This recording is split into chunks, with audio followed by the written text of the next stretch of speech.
kaibigan, ito, ay ngayon po pala ay araw ng Sabado, so March 2, so 2024. So meron po tayong na-receive na panel gauge ng Fortuner. So ito po ay blackout. So galing po itong Parañaque. So Parañaque lang po, no?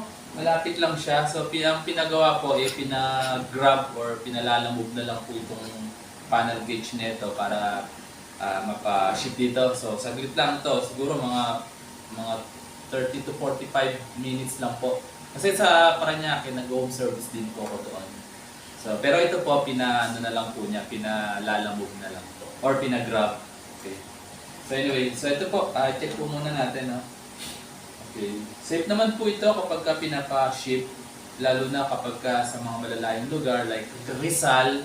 So sa mga Rizal, marami na rin po tayong customer diyan, pinapalalamove lang po nila. So salamat po mga kaibigan. So ito po, no, check na natin, no. So okay, so meron lang pong mga maliliit na scratches po, siguro sa katagalan na rin. Okay, scratchenin natin. So buksan na po natin. Wala namang any damages nung tinanggal. So maano naman po, ingat naman po yung pagtatanggal. Okay. So ito, yung pagbabaklas po nito, no, meron po akong YouTube tutorial doon sa mga unang vlog ko. So pwede nyo pong sundan kung gusto nyo pong mag-try baklas, mag-DIY, or maglinis. Yan. Kasi meron din po akong tutorial nito kung paano po siya i-repair. Andun din po yung mga instruction ko. Yan. Yan. Ito. Then, andalin lang natin itong needle, no? Yung mga baguhan pa lang po magtatanggal nito, mas maganda po lagyan nyo po ng lapis, palatandaan yung pinakadulo ng needle, kung saan po siya naroroon. Para pagbalik nyo, so madali nyo lang po matrace kung saan po yung setting niya. Ito, since sanay na po ako dito, so kabisado ko na rin po siya, kahit hindi ko na po lagyan.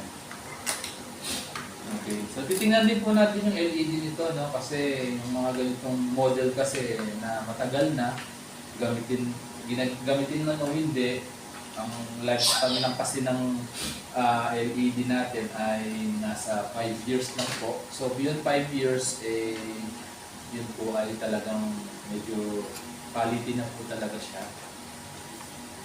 Okay.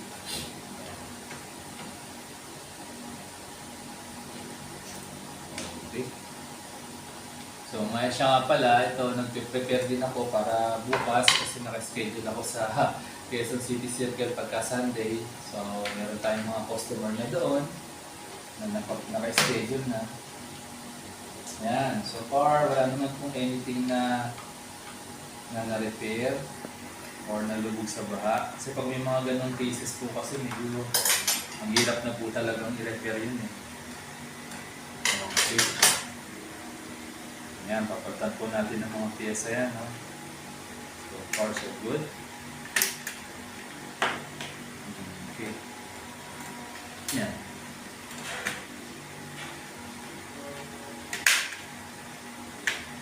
Okay. Ayun, yung LED niya, oh, sunog na, oh. Okay, so pero tatanong po muna natin sa ating customer kung gusto niya isabay. Kasi ang gusto niya is repair lang. But then, tatanong na rin natin para isang gawa na lang. So ito po yung sample, ito po yung yung LED niya, oh, sunog na. Ito dapat puti. Puti yung yung bago niya. Ito wala na talaga yung stock niya. Sunog na. Okay. So sige po, babalikan ko po kayo after 1 hour. So i-repair po muna natin ito. Then after that, pakita ko po sa inyo yung resulta. Sige po mga kaibigan, so tapos na po natin siyang gawin. Okay, napalitan na po natin nitong mga piyesa, itong IC, capacitor, diode, pati po itong LED, no? Ayan, mga bago na po yung LED. Ito po yung mga piyesa, no, na pinalitan natin. At ito naman po yung ating mga bagong piyesa, nakasil pa po yan. Mga brand new po yan. Original po siya. Okay, so i-power up muna natin mga kaibigan. Para malaman natin. Kanina, nung bago ko siya i-repair, blackout po siya. Wala po siya talagang ilaw, no? Ngayon, after po natin gawin, try po natin ulit i-power up. After natin palitan yung mga pyesa, yung pinakita ko sa inyo. Okay. 1, 2, 3. Ayan, gumana na, oh. Liwanag.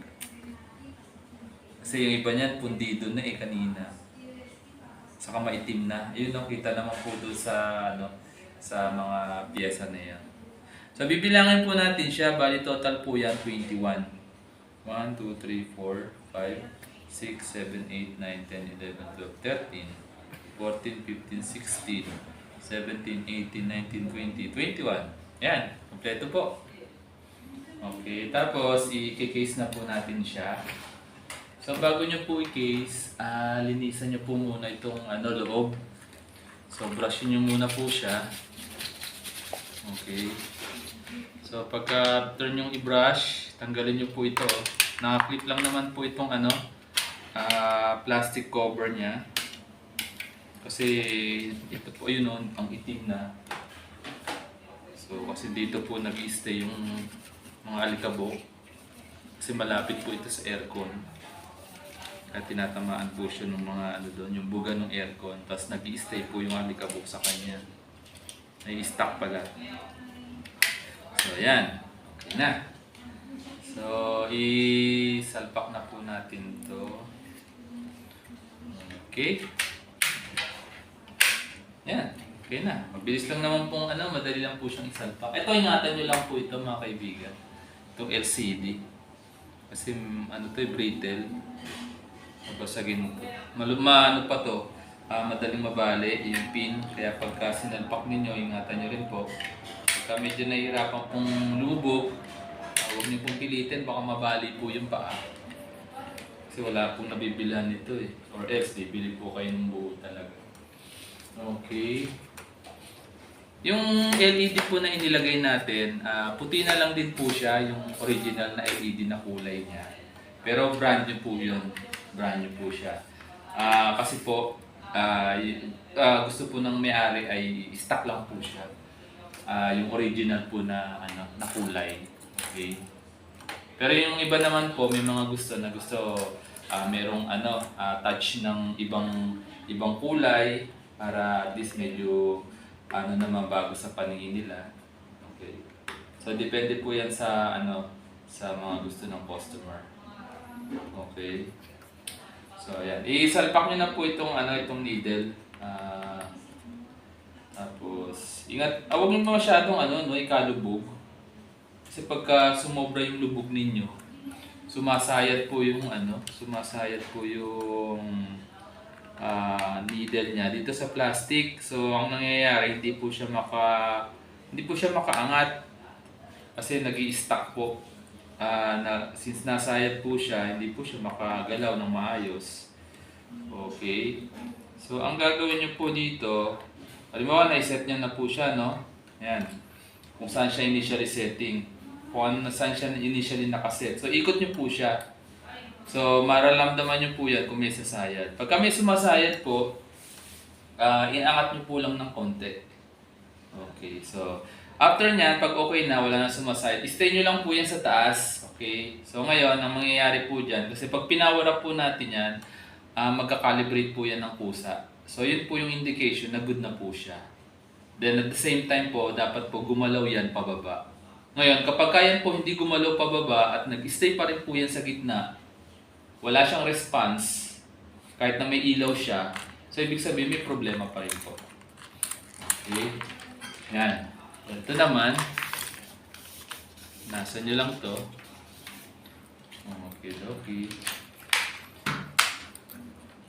Yan. Ganda.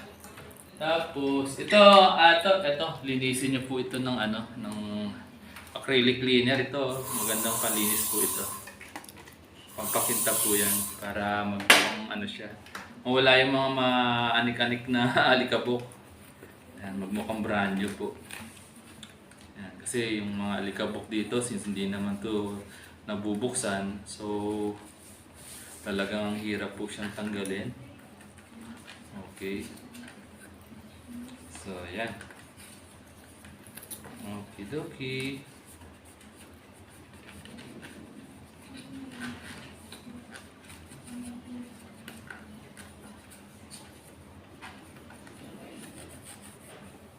Yan.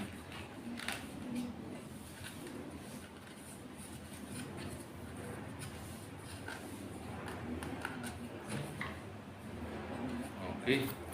Yan, okay na to. Tapos, sapak na po natin siya, no? Make sure na wala po siyang, ano, no? Wala po siyang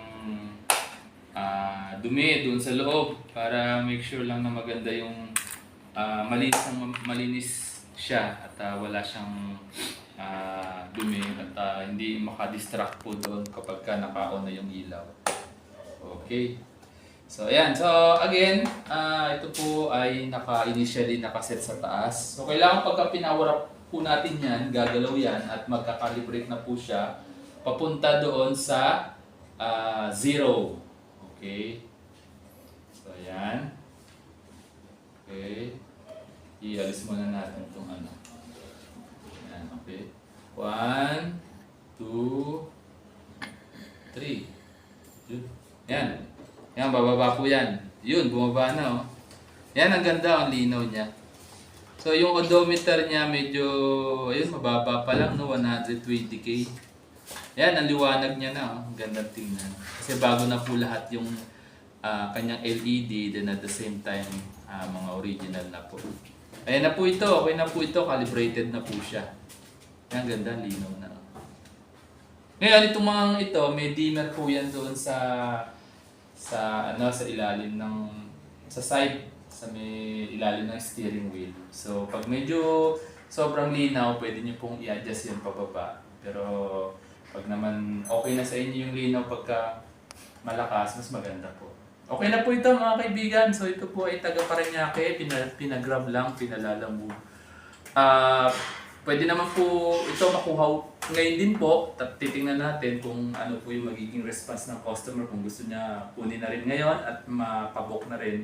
So muli, maraming salamat po mga kaibigan. So yung pong detalye ng aking service nito, paggawa, cellphone number, kung saan ako nagsiservice. Check nyo lang po, nandun na po sa lahat sa aking description ng bawat YouTube ko. So muli, magandang gabi po sa inyong lahat at maraming salamat po.